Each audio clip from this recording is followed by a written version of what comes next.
Lesike izindaba ze-1KZN TV oyifundelo Samukeliso kaNgqulunga ngikubingelele mbukeli asikubhekele ihamba phambili osukwini namhlanje.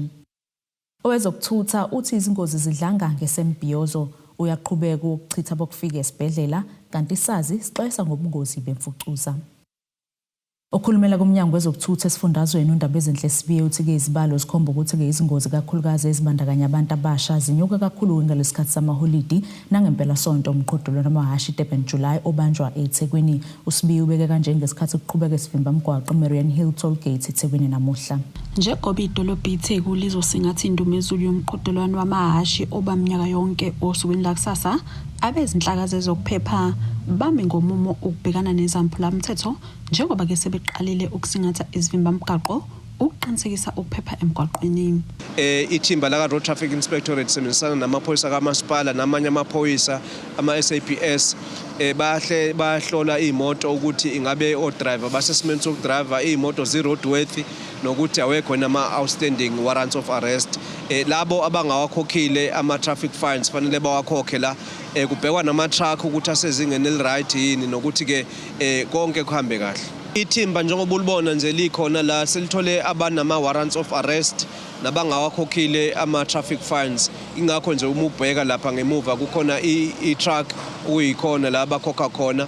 Kukhona futhi asebetholakele ukuthi bebephuzile ebusuku basaphuzile namanje kusanegazi emzimbeni. Kukhona nezimoto ezingekho roadworthy. Uyaqhubeka kumsebenzi kuzothi ukuhamba kusuku sisithole wonke ama-statistics ukuthi ingabe isibalo siyanyuka sihamba size sifike kuphi nendawo.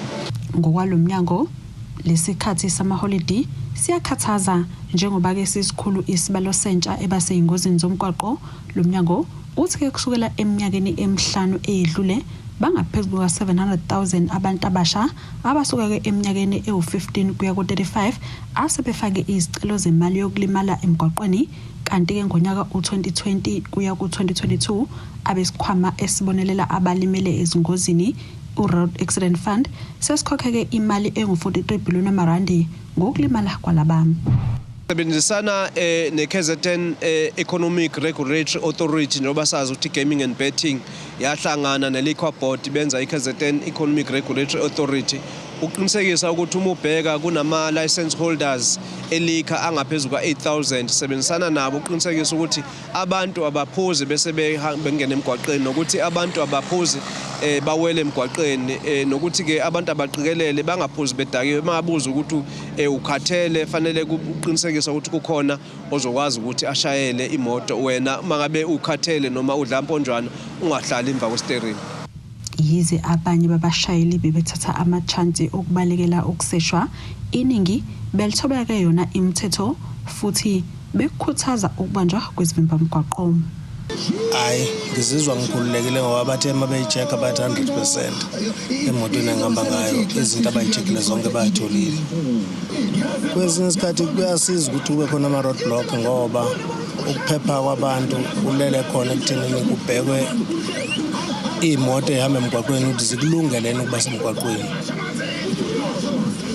Kuningi nje la ngathi kusiza khona into engathi ngakhona zonke izinsuku.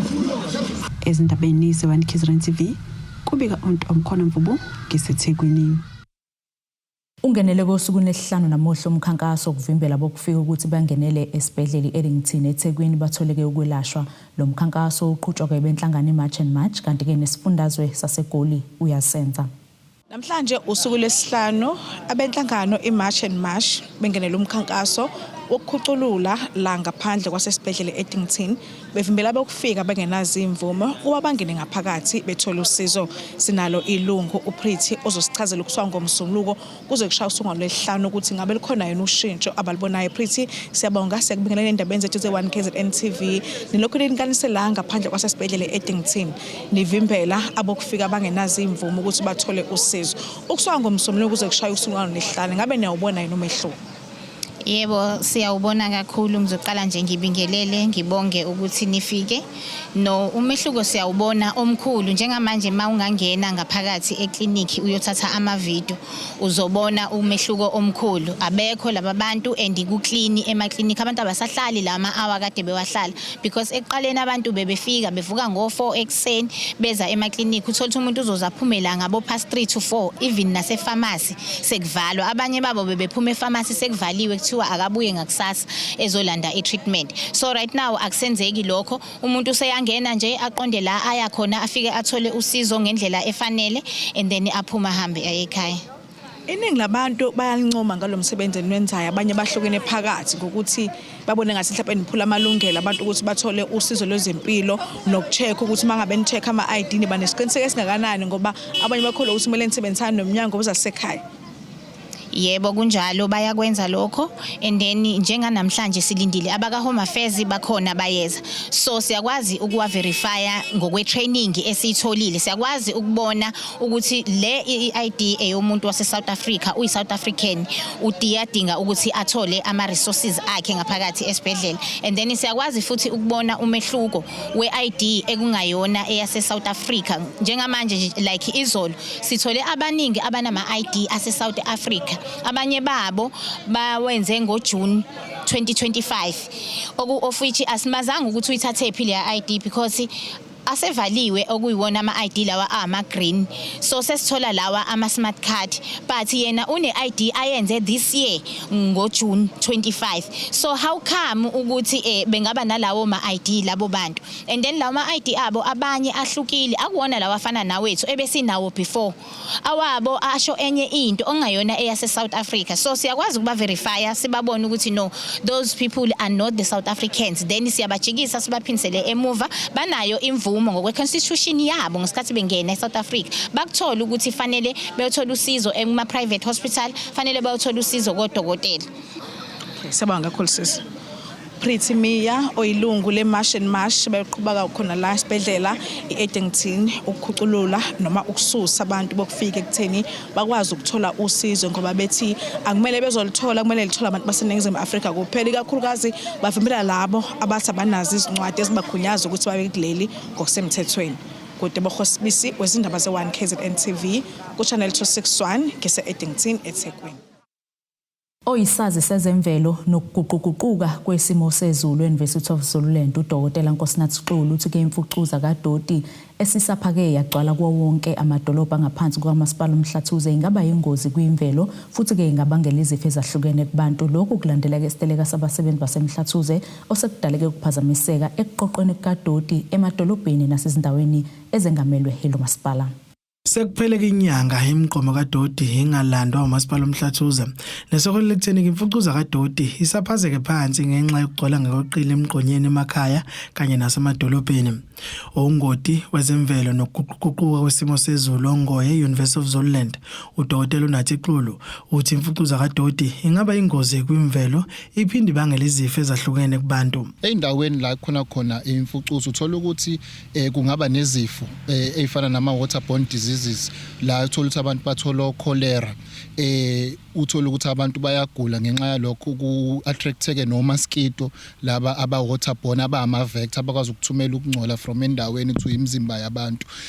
Okunye ungena kwa imfucuza enhlabathini uthola ukuthi equality yalo mhlabathi siya affecteka bese ngishila indaba yamanzi kanye nento esibiza njenge air pollution. Air pollution uma kukhona imfucuza uthola ukuthi kuba nomlilo leyo nto leyo iba ne-effect embi kubantu futhi iba nomthelela omumbi ngoba leyo ndawo futhi igcinisa inuka igcinisa singasekho attractive to investors siyena kwindawo ekuthiwa tourism abantu ngeke baye endaweni engcolile. Uxulu uthi ukungasiza ukungenelela kwezinhlangano ezizimele kulenkinga umphakathi obhekene nayo.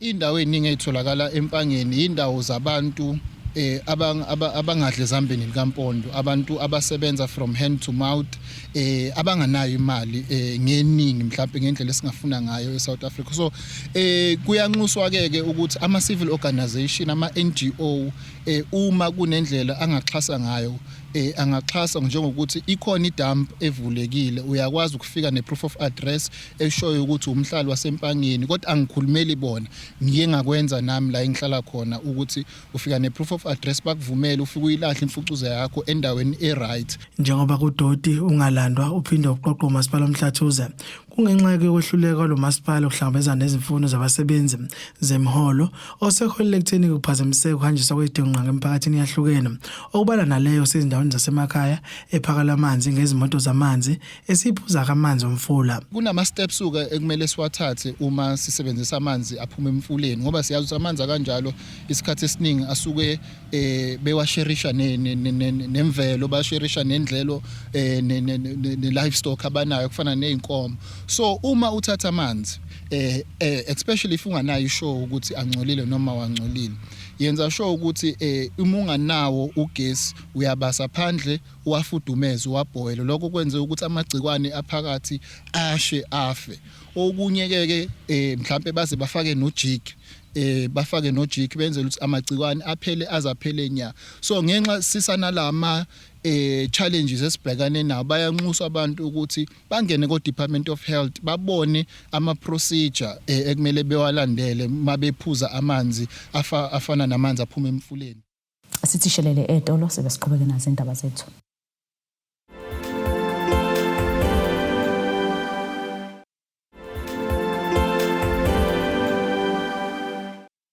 Asikwamukele imbukelo ubukele zona indaba ze1 KZN TV nazi ihlokwana kwezona ehamba phambili osukwini namhlanje. Owezokuthutha uthi izingozi zidlanga ngesembhiyozo uyaqhubeka ukuchitha bokufika esibhedlela kanti sazi sixwesa ngobungozi bemfucuza. Abesikhwama Inyade Foundation ihleleke uhlelo lokulwa nobugebengu lokwelekelela namaphoyisa kanye namakomiti omphakathi alwa nobugebengu endaweni yaseMajuba kusetshenziswa kezobuchwepheshe lolu hlelo olubizwa nge-eSmart System elwezobuchwepheshe besimanje ongama CCTV cameras lokhu kuza emva kokwanda kobugebengu kakhulukazi kokwebiwa kwemfuyo. Inyade Foundation ibambisana namaphoyisa aseDanawuzi namaphethelo ihlelo uhlelo kusebenzisana nezinhlaka zokuphepha owalenhlangano uthi baqhamuke ne-eSmart System ewuhlelo lama-CCTV footage. So njenge foundation ke ehlala emphakathini ivela ekwaziyo nokubaleka kumphakathi nokuletha ithemba emphakathini sahlala sabalalela and then emveni kwalokho ke sasesiqhamuka nesu sisonke ukuthi yini esingakwazi ukuthi siyenze sikwazi ukuthi silwe nobugebengu emphakathini. Kubeke sibheka indlela eziningi ke ezikhona ukuthi kungenzeka kanjani ukuthi kungafayitheka icrime especially endaweni yakithi eMajuba district and then njengabantu abahlale behamba bebona nakuma cities nakuma TV ukuthi isikhona indlela engcono okuyi technology. Then we sit down to create uhlelo elibizwa ngokuthiwa iSmart System, so kuleyo system leyo it's all about ama cameras, placing ama camera everywhere, ama drone and so on. So iyona ke into esahlala phansi sathi cha sizokwazi ukuthi singenelele sihlanganise kuma resources esinawo sikwazi ukuthi sithinte nozakwethu sikwazi ukuthi sisebenzisane nabo ukuze sikwazi ukuthi sibambisane senze lo hlelo kube yinto eyimpumela. Kanti owesihlalo seCPF eMajuba uKhalipha Hlatshwayo uthi kuyabasiza ukwazi ukuthi nezinye izinhlangano ziyakwazi ukulekelelana nobugebengu. Thina njengo CPF wasemajuba kuyintokozo enkulu ukuthi uma siphumile sahamba sawucela kuNyade Foundation sayipresentela what we need and what is going to assist us to fight crime bese kuba ukuthi konke besikucelile kubona nesikupresente kubona base bevuma ukuthi bazokwazi ukusilekelela. Lokho kuyintokozo enkulu ngoba siyithina namaphoyisa asikwazi ukulwa nobugebengu sisodwa kodwa kuzosilekelela kakhulu manje uma silwa nobugebengu as a whole njengoba ubona ukuthi namhlanje sinama mayor sinama community leaders sinama khosi sinabo bonke abantu nabefundisi abazokwazi ukuthi basilekelele. Lokhu nje kuzosilekelela kakhulu. Okunye kuzosilekelela kakhulu ukuthi basilethela itechnology. Khona manjalo usihlalo we-social crime uthi babhekene nenkulu inkinga yokwebiwa kwemfuyo. Sine challenge ikakhulukazi la esiphoyiseni endaweni yethu yaseMajuba. Sihlushwa kakhulu ikakhulukazi lamacala athinta o stock theft. La khona baye bangene batshontshe isibaya somuzi baphume neinkomo bayihlinze nje bangaqheli nasekudini. Ukuya sekuseni usufica inkomo zakho zihlinziwe mhlambe zikulahlekele zihlinziwe zonke. So iyona challenge nelona macala amakhulu esinawo la. Yebo khona namanye kodwa leli ilona lisangathi lisahamba phambili kakhulu. So initiative eyenziwa iNyathi Foundation isiza ikakhulukazi le structure lezi engiyibalile CPF ne Youth Desk izosinceda kakhulu njengoba beqhamuka nale technology yabo entsha le abayibiza nge-e-system izosincedisa kakhulu ekutheni sikwazi ukubona nalathi nesingafinyeleli khona ngamehlo ethu. Kubi kuthobeka Dladla ezindabeni ze1KZN TV kwaMdakane eDunhouse. Inhlangano engenzi inzuzo eWomen and Youth in Artisan Training isingatheke uhlelo lweminyaka yonke lokuhlanganisa abantu abaphila nokukhubazeka ngenhloso kubahlomulisa ngolwazi iphinde ilaleleke nezikhalazo zabo. Le nhlangano ibisenkundleni ezemidlalo kwaCaluze eMgungundlovu ithi-ke lolu hlelo lakulonyaka lugxile kakhulu kwembonini yezokuthutha kanjalo inqalasisinda yezomgwaqo. Abantu abaphila ngokukhubazeka bathi kusakude ukufika lapho beyozizwa benakekeleka khona kuleli njengabantu bonke. Laba basho kanje ngesikhathi kuqhubeka uhlelo lokuqwashisa ngolwazi nokubhunga kabanzi ngezisombululo kubantu abaphila nokukhubazeka. Uhlelo obelibanjelwe kwaCaluza. Into yokuqala nje just ukuthi amathuba omsebenzi umuntu abe independent. Iyona ebalekile because we all want ukuthi siphile i-normal life. So not depending as sabantu aba disabled, normally we used to depend on disability grant. As me myself bonakele ngobane angikuthandi lokho. But ke iyona part of life, iyona ndlela engiphila ngayo for now. But my wish is ukuthi nami ngithole umsebenzi just to explore myself for better future. Asinedinge eziningi uhulumeni angayimithi. So kwezinye indawo sigcina singakwazi ukufinyelela kuzo ngenxa yezimo zama buildings nosizo nje oluningi esingakwazi ukuthi simithe lona ngoba ezinye indawo ziyazivimbela ukuthi sifike khona. Nje nanokuthi uhulumeni siyacela ukuthi asibhekelele amathuba omsebenzi kakhulukazi mina ngusomabhizinisi osafufusa but noma ngqongqoza kuma departments angilithola usizo kakhulu ngenxa yokuthi mhlawumbe kwesinye isikhathi kuyedinga ukuthi uzwazi umuntu ukuze ukwazi ukuthola usizo. Abahleli bomcimbi bathi uhlelo lalonyaka ligxile kwimboni yezokuthutha. Izokhuluma mayelana ne-transportation, mayelana ne-inclusion kwi-sector yaka transport because into esiyibona kakhulu ingqinamba ababhekene nazo abantu abaphila ngokukhubazeka ukuthi kufanele bagibele i-transport whether public or private kunzima kakhulu. Sifuna ukuvala leyo gap yokuthi bakwazi nabo ukuba accessible kwi-transportation njengoba namhlanje sobe sino Department of Transport, sino Santaco, we have Office of the Premier as well, and we also have the Deputy Minister of Women, Youth and Peoples with Disability ozobe live. Kanti laba bathi ziningi izingqinamba abantu abaphila ngokukhubazeka abababikela ngazo. Ama challenges ahambisana netheme yethu yanamhlanje ngoba sikhuluma about i-public transport, sikhuluma about i-road safety is that i-public infrastructure yethu, example ama-robots ethu awawabhekeleli abantu abakhubazekile. Umuntu o-visually impaired nje ongaboni ubhekana nenkinga mekufanele across ama-intersection. Kanti futhi i-public transport yethu ayikho disability friendly, awekho ama-ramps, ama-wheelchairs they are not catered for. Okubalekile ukuthi ke silwele ukuthi ama-ramps awabe khona kuwo wonke amakhumbi, kuwo wonke amabhasi, khona kuzo create i-dignity yomuntu okhubazekile angaloku equtshula, kube khona i-ramp ezomqukula naye ayibone elingana njengomunye umuntu. Izindabeni ze1KZN TV ngu-Ayanda Dube ngwaCaluza eMgungundlovu. Izakhamuzi zakuleli lidlulise kamazwe enduduzo emndenini wakaMabuza kulandela ukudlula emhlabeni kwalowo wayengusekela mongameli wezwe aphinde abe usekela mongameli we-ANC uDavid Mabuza. uMabuza udlule emhlabeni eneminyaka engama-64 ngemuva kokugula ngesikhathi eside. Sithanda ukudlulisa amazwi enduduzo kubaba uDavid Mabuza oshile sithi dudu emndenini. Ubaba uDavid Mabuza siwabonile amagalelo akhe awadlalile waze wafika waba uDeputy President sithi dudu abaxole emndenini. Ngizothanda ukudlulisa amazwi enduduzo kumndeni abangani kanye nabebesondelene kakhulu no Mr. DD Mabuza Mr. Titi Mabuza simazi njengomuntu ebe deputy president of the National African Congress awaphinde waba yipremier seMpumalanga. Sithi sibonile imisebenzi yakhe emihle, usevile abantu baseMpumalanga, awaphinde waseva nathi as a nation. So sithi siyathanda ukubonga kakhulu baduduzeke emindeni yabo kanye nabangani nabe besondelene naye kanye nenation yonke. As a nation sisibonge kakhulu igalela lidlalile uMr Mabuza ulungise kakhulu iCountry. Singabafisa abanye abazofana naye kule theme ayidlalile, sibonge kakhulu. Ngiwulinda ngingowamhlongo, siyabonga kakhulu uMr Mabuza enesidlulisa amazenduduze emndeni balahlekelwe kakhulu. Ngathi bangaphinde baphole esilondeni abakusona iqhawe elisilahlekele. Sibonge kakhulu kodwa sacela nje bapho nathi si South Africa nje sizothi dudu sizondlulisa amazenduduzo more especially kumndeni wakwaMabuza sithi alehlanga ngehlanga.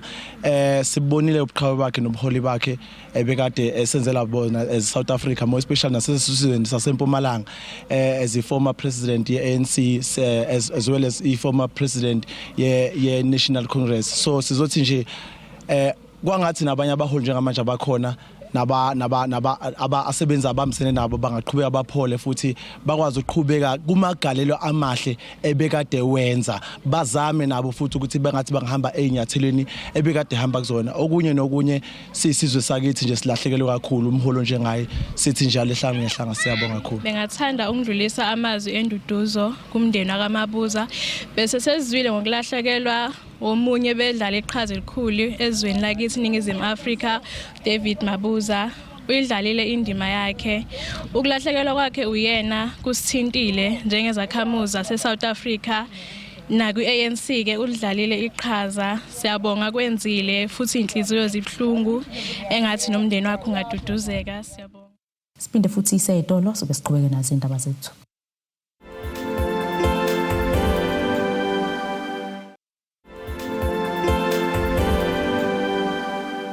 Asiphinde sikwamukele ngembukelo sabukele zona indaba ze1K ZNTV. Sikukhumbuza bakuyizona behamba phambili usuku namhlanje.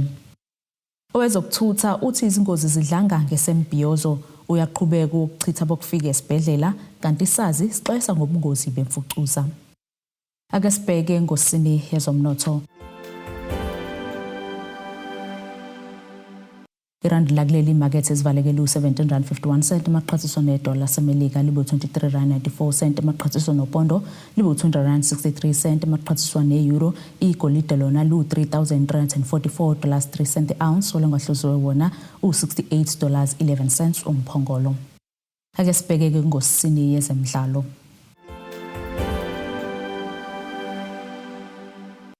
Wethule ngokusemthethweni umqhudelwano waminyaka yonke ehlelwa ke lo wakwagijima ku-Orlando Pirates uSiyabonga Sangweni. Le midlalo ebizwa ngeSiyabonga Sangweni Youth Month Festival izodlala mhla ziyishagalolunye kuya mhla zili-13 kuNtulukazi enkundleni yezemidlalo iSiyabonga Sangweni Sports Complex eDondotha.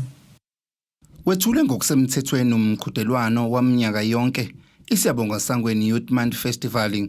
Lo mqhudelwano uhlelwa yilo wakwagijima kuyiqembu leOrlando Pirates uSiyabonga Sangweni. uSangweni uthi kumphatha kabi ukubona abadlali beshiya lesifundazwe sebeya kwezinye isifundazwe ngenxa yongahlonzwa kwekhono. Kuba kuhlungu bhuti wami, kuba kuhlungu ngoba siyazi ukuthi iKZN iphethe talent, and then if uyabheka kuma team a-PSL kudominator abadlali bala iKZN, lokho kusho ukuthi laba ama team ethi sinawo la KZN sacela ukuthi ebuke kakhulu badlali bala KZN bengaze bemfuna umdlali ngoba nakho esedlala sedlala go Pirates sebethi hayi yazi samiyeka lo muntu akube ibona ababathatha akube ibona abasondelayo kulama games. Ngenhlanhla ke sebeyasondela bayaqala bayasondela manje bezobuka ama game anjengalawo. uNtsimbo odabuka kuyo le ndawo yaseDondotha okuzobe kusingethwe kuyo lemidlalo uthi mkhulu umehluko osube khona emphakathini ngenxa yale mqhudelwano. Iqhaza elikhulu elidlalayo lelo khosi even kubantu abadala ingane nabahwebayo bayathola ukuphila ngalelo khoza. Izingane ziyakhona ukuthi kuvuleke umqondo ukuthi isport singabathatha sibabeke samoya ngoba abaningi abantwana abaphuma kuyo la tournament sebedlala emazingeni angconywana laba ababonayo ukuthi yazi if singayimisela nathi singakhona ukuthi siphile kangcono. Kanjalo nenhlangano yengamele ezemidlalo esifundazweni KwaZulu-Natal ikushayela ihlombe ukuba khona kwalemidlalo njengoba ingahlanganisi ibhola lezinyawo kuphela kodwa ihlanganisa zonke izinhlobo zezemidlalo iphinde ihlanganise nezikole ngoba thina sibhekelele KwaZulu-Natal besifika nakhona la eKingcetshwayo sikhona la eMfolosu ukubona nje ikhono from under 13 kowebhola uye nakolokhuzana nako netball o indigenous games o basketball amakhodi no athletics esibona ukuthi uSangweni wenza into ehlukile especially kubantu besport especially abaqhamuka kwebholini kuthuthukiswa abantwana abancane ukuthi foundation ayifocusile ekudlaliseni abantu abadala kuphela kodwa iyafuna nokuthi kuthuthuka abantwana abancane njengoba kudlala uUnder 13 oseyikoleni khona no community futhi odlalayo so lokho kusho ngokusobala ukuthi inkunzi sematholeni so sifuna ukubabona labantwana eminyakeni ezayo bekhula. Le midlalo kulendela ukuthi iqale mhla ziyishagalolunye ngoLwesine ezeyiphothulwa ngesonto esikundleni zemidlalo iSiyabonga Sangweni Sports Complex eDondotha. Izindabeni ze1 KZN TV kubikuThabani Maphumulo kwaMbonambi. Nasikisimo sezulu sakusasa singalindeleka.